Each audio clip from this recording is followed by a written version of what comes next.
Alors, le condensateur est initialement chargé. Je suis sur 1 microfarad, on le dit ici, 800 ohms. J'appuie sur single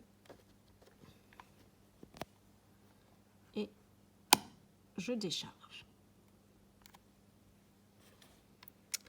Donc, en décharge, c'est 0,37, pardon, à chaque fois je me trompe, 0,37 tension maximale ou 37%. Donc, je vous rappelle qu'avec le curseur amplitude, je vais lire là, il commence ici le signal, ça c'est l'espèce d'interrupteur. Donc, 4,64, donc je dois compter 4,64, j'en prends 37%, donc ça fait 1,72. Donc, je passe en type temps. Donc, j'aligne au début de la décharge ici le curseur 1. Et avec le curseur 2, je cherche, on a dit 1,72.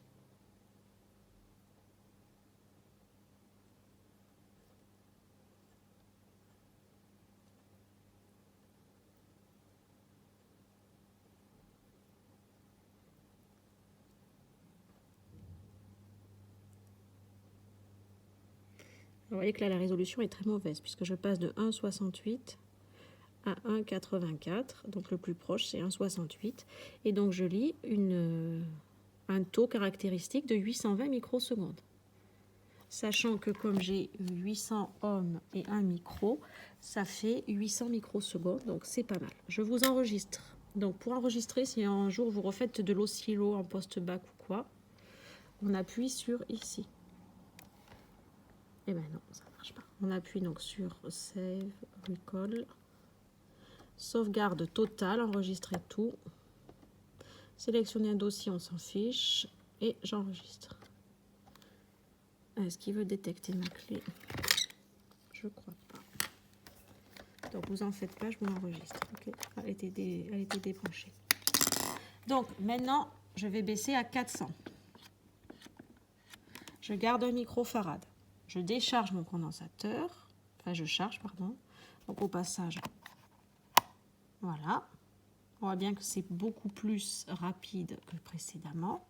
Maintenant, je rappuie sur single et je le décharge. Voilà, on l'a cette décharge.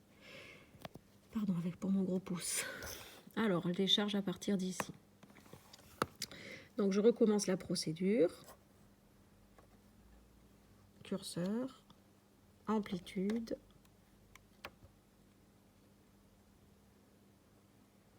Donc 4,08. 4,08 fois 0,37. Donc 1,51 ce coup-ci. Donc je passe en curseur type temps. Je règle le premier ici. Et le deuxième, je cherche 1,51.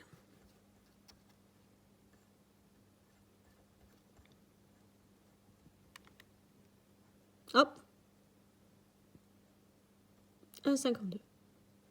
Et vous voyez que je lis 380 microsecondes pour taux. Sachant que j'ai 400 fois un micro, ça fait 400 microsecondes.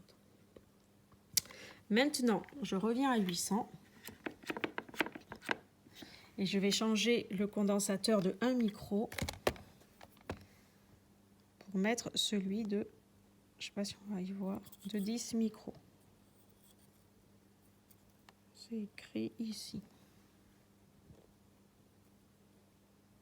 Non, il ne veut pas faire la mise au point. Donc je vous quitte. Je mets ça ici en attente. Profitez de la décharge, de cette belle salle de TP de physique qui vous manque.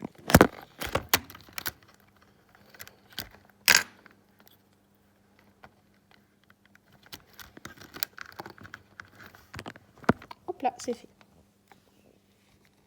On n'y arrive toujours pas à voir, il fait des siennes. Tout à l'heure, il zoomait bien. Ah, on va arriver à voir quelque chose peut-être.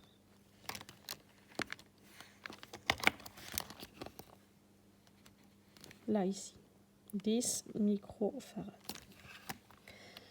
Je charge le condensateur.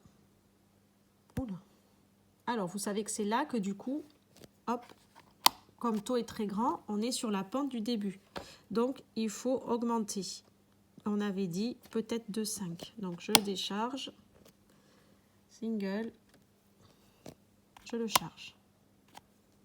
C'est pas mal, mais comme une étourdie, j'ai oublié de bouger mon trigger. Parce qu'à chaque fois qu'on bouge la base des temps, le trigger se remet au centre de l'écran. Donc, c'est pas trop mal. Je décharge.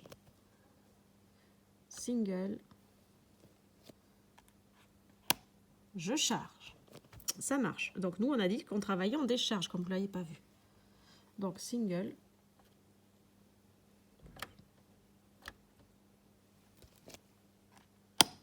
Belle décharge, mais c'est splendide. Ce qui est dommage, c'est qu'on ne voit pas trop le début, donc on ne sait pas s'il a commencé un peu à décharger ou pas. Attendez, je ne vais pas changer le sens, sinon vous n'y verrez plus. Alors, c'est parti. Curseur. Je me mets en amplitude.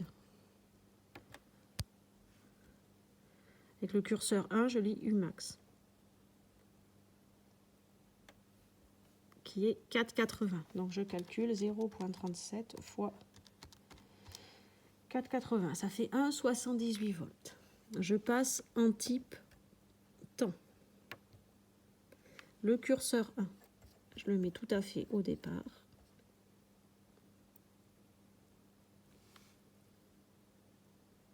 Le curseur 2, je cherche 1,78, nous avons dit.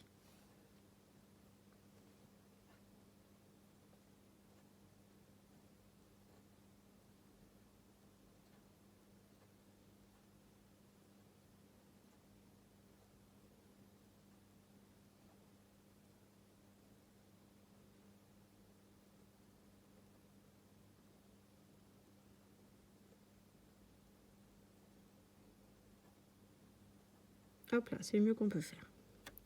Et donc, je lis 7,5 millisecondes. Sachant que j'ai 800 ohms et 10 micros, eh bien ça faisait 8000 microsecondes, soit 8 millisecondes. Donc, validé. Je vous enregistre tout ça sur la clé pour que vous puissiez ensuite imprimer éventuellement les graphiques. Sinon, je vous invite à les refaire. Donc, vous avez bien vu que la décharge fonctionne. Je ne sais pas du tout ce qu'il s'est passé vendredi.